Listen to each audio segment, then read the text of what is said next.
Assalamualaikum warahmatullahi wabarakatuh. Berusaha. Memang setiap usaha yang telah dilakukan oleh setiap manusia itu berbeda-beda, dengan cara dan kebiasaan masing-masing untuk mendapatkan apa yang ia capai dalam usahanya itu.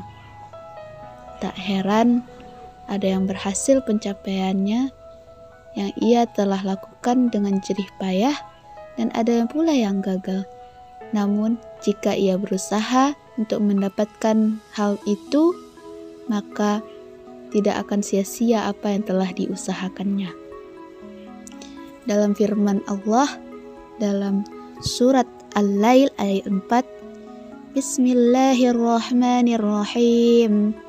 Inna sa'yakum lasyatta. Sesungguhnya usaha kamu memang berbeda-beda.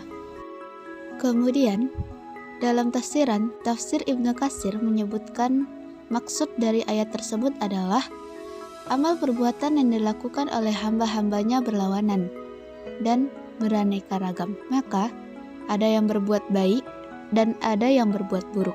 Dalam surat ini, kita bisa kaitkan dengan surat yang mengatakan bahwa Allah tidak akan mengubah nasib seseorang atau suatu kaum dengan mudah, melainkan dengan seseorang itu mengubahnya, yaitu berusaha dengan jerih payahnya sendiri, yang terdapat dalam surat Ar-Ra'd ayat 11. Bismillahirrahmanirrahim. Lahu mu'aqqibatum min baini yadayhi wa min khalfihi yahfadunahu min amrillah. Innallaha la yughayyiru ma biqaumin hatta yughayyiru ma bi anfusihim. وَإِذَا أَرَادَ اللَّهُ بِقَوْمٍ سُوءًا فَلَا مَرَدَّ لَهُ وَمَا لَهُم مِّن دُونِهِ مِن وَالٍ. Yang artinya, baginya ada malaikat-malaikat yang selalu menjaganya bergiliran dari depan dan belakangnya. Mereka menjaganya atas perintah Allah. Sesungguhnya Allah tidak akan mengubah keadaan suatu kaum sebelum mereka mengubah keadaan diri mereka sendiri.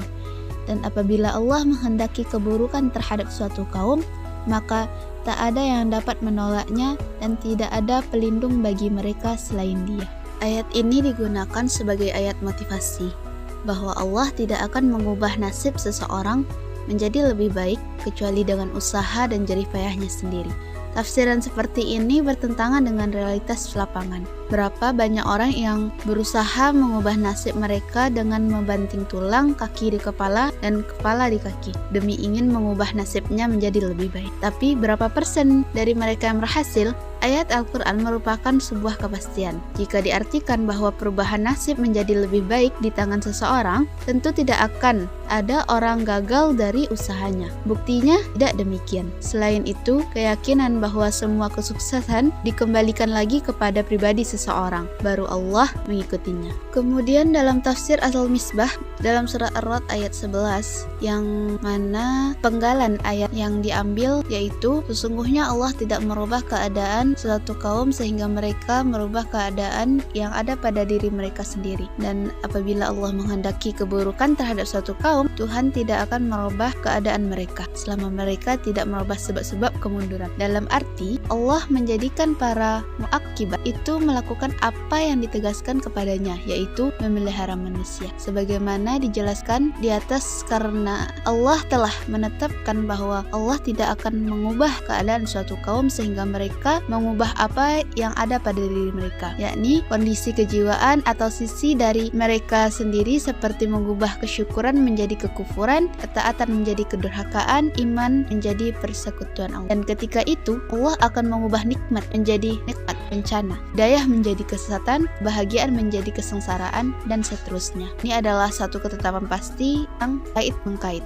Lalu dalam kitab Anwarut Tanzil wa Asrarut Ta'wil, Imam Baidawi juga menyatakan yang artinya ialah sesungguhnya Allah tidak mengganti sesuatu yang ada pada kamu dari kesehatan dan kenikmatan sampai mereka mengubah dengan individu mereka dari keadaan yang baik dengan keadaan yang buruk. Menjadikan arti tersebut adalah untuk memotivasi orang agar berbuat yang terbaik dan berjuang maksimal merupakan langkah positif. Hanya perlu diingat, perjuangan dalam konteks arti tersebut bukanlah mengubah yang buruk menjadi baik, tetapi merawat agar anugerah yang baik-baik dari Allah tak merubah menjadi buruk karena perilaku kita. Meski sekilas mirip, kedua sikap di atas sejatinya berangkat dari paradigma yang berbeda. Yang pertama, berangkat dari keangkuhan akan potensi diri sendiri. Sementara yang kedua ialah berlandaskan pada keyakinan bahwa semua yang Allah berikan pada dasarnya itu baik dan kita berkewajiban memeliharanya dengan baik. Poin terakhir ini mengandaikan ketergantungan yang kuat pada Allah Subhanahu wa Ta'ala. Ada sebuah kata mutiara, yaitu ketika kamu melakukan usaha mendekati cita-citamu, di waktu yang bersamaan cita-citamu juga sedang mendekatimu. Alam semesta bekerja seperti itu. Demikian, wassalamualaikum warahmatullahi wabarakatuh.